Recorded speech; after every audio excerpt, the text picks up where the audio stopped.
Okay, well today's video is about this guy, the Minolta 58mm 1.4, now mounted on the Fuji XT1.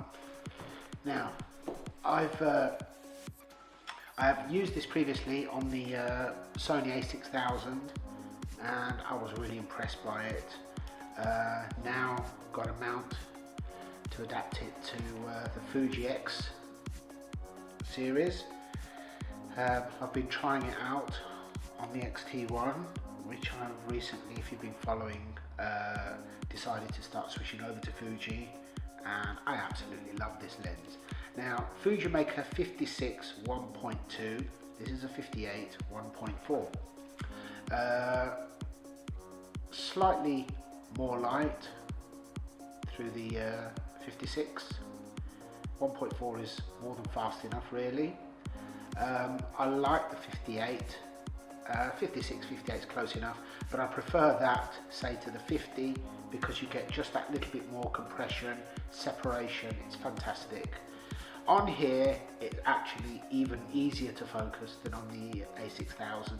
In fact, I'm finding it so easy using these manual lenses on here that I'm really dithering about the 23 and the 56 that I was planning to buy. I do like this. Obviously for portraits this is amazing. It does give a sort of a dreamy, more how can I put it, more older character to the images. It's not as sharp as the 56. For portraits, that's what I would want, really. I think the newest lenses often are just too clinically sharp anyway, and we have to deal with that in post-processing. So this is more than sharp enough from a technical point of view, but it's not as sharp as the latest lenses, of course, this being 40, in fact almost 50-year-old design. But you can get these, they were so well made. This one is mint, this came from Japan. And for portraits, I find the way that it renders images, the way that it renders skin tones is second to none. It is amazing.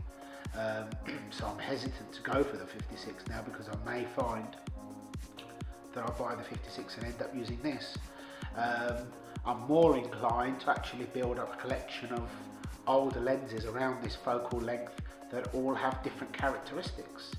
So I'm not really sure, but as I said, I'm finding the manual focusing on this so easy that I'm now wondering, do I want the 23mm 1.4 or should I go for the Samyang 21mm 1.4?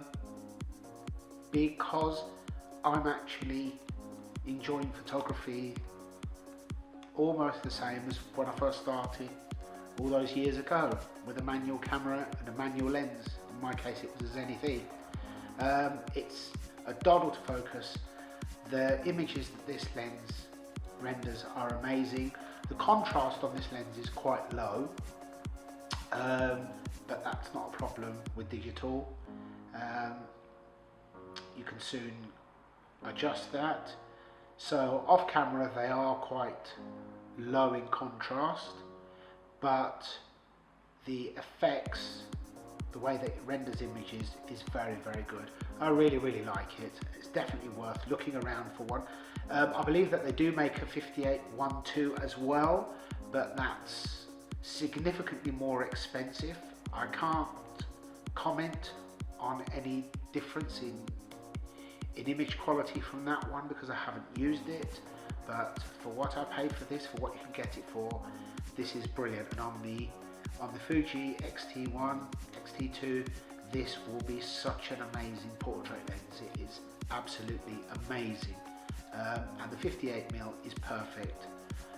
50 left me just that little bit, wanting a little bit more of a tighter field of view, which would mean I'd be thinking, do I want a 50 and an 85? But then the 85 on a crop frame sensor is just a bit too much for what I would want. Although I must admit my absolute favourite is 85 on a full frame sensor, that's about the only instance where I really prefer the full frame sensor, is to be able to use an 85 with a full frame sensor. All the other reasons really don't apply anymore, not where I'm concerned. Low light capability, everything, image quality is more than enough.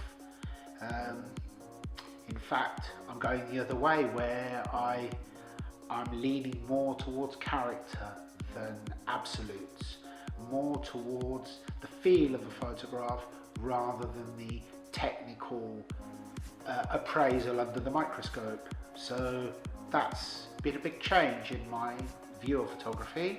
Obviously, if you are doing something that requires your image to be technically perfect, advertising or product, then you wouldn't be using this anyway. You would be using a medium format camera to get the ultimate, 100 megapixel image. But that's not what I do, so that's not what I need, it's not what I want. So anyway, if you've got one of these cameras, I definitely keep your eyes open for one of these lenses. Minolta 58 1.4. I'm waiting for the Helios 58 to arrive.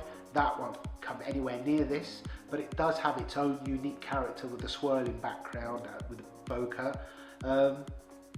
But that wouldn't be a lens I'd use a lot, but for the cost, it's worth it, because these old lenses all have character.